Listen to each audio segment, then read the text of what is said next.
Goeiedag en dis Vrydag, dis amper naweek en jy is weer ingeskakel by ons oordenkings vandag. Ons is die hele week besig om te kyk na hoe om te groei in ons verhouding met God en hoe om meer na God te kan luister. Om seker te maak ons skep spasies waar ons sy stem kan hoor in ons lewens. En vandag gaan ons kyk na die vers in Jeremia 33 en hy sê dit so spreek die Here wat dit doen. Die Here wat dit formeer om dit te bevestig. Here is sy naam. Roep my aan. Ek sal jou antwoord en jou bekend maak groot en ondeurgrondelike dinge wat jy nie weet nie. Nou soveel keer in ons eie lewens, in ons gebedslewens, dan is ons so besig om klomp dinge vir God te sê.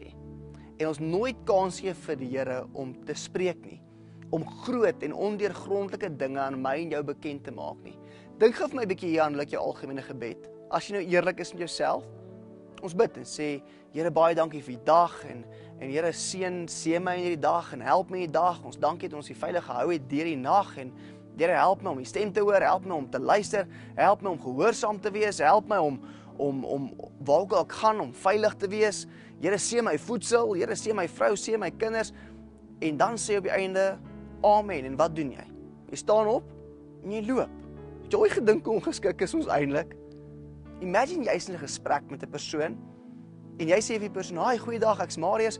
Dis my lekker om hier te kan wees en ek so bly ek's hier en ek's bly veilig toe aangekom en ek's bly ons gaan lekker eet en dit gaan lekker wees, dit gaan great wees en kan jy maar vir my koffie maak? Baie dankie, ek gaan vir my koffie maak en weet jy, dit is great, baie dankie vir alles. Okay, check jou bye."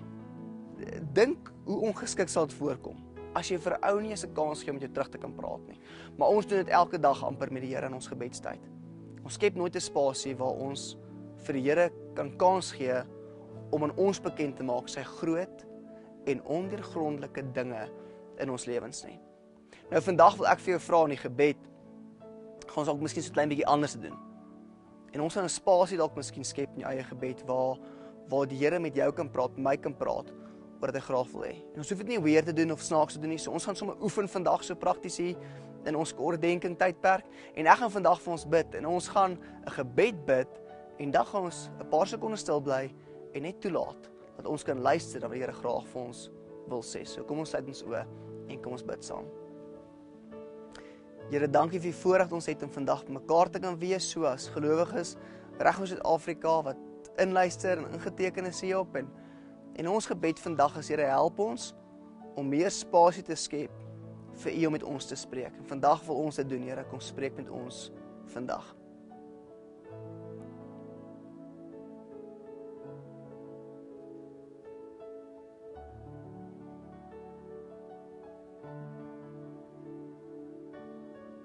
Here, dankie vir oomblikke van stil wees.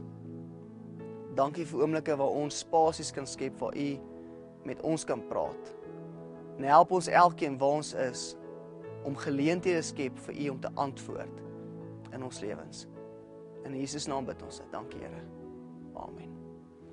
Ek wil vir jou vra om hierdie oefening huis toe te vat en in jou eie tyd te spandeer. En wanneer jy bid in plaas daarvan met 'n gebed af te eindig met 'n amen, 'n oomblik te gee in jou hart, dat die Heilige Gees met jou kan praat, dat God met jou kan gesels oor wat sy drome is, sy terugvoere, sy antwoorde is, sy groot dinge wat hy met my en jou ook miskien wil deel in ons eie lewens. Oefen dit vandag, maak tyd daarvoor vandag en moenie net altyd praat wanneer jy bid nie. Jy kan maar nou 'n bietjie stil bly ook. Sien vir jou môre, geniet jou Vrydag.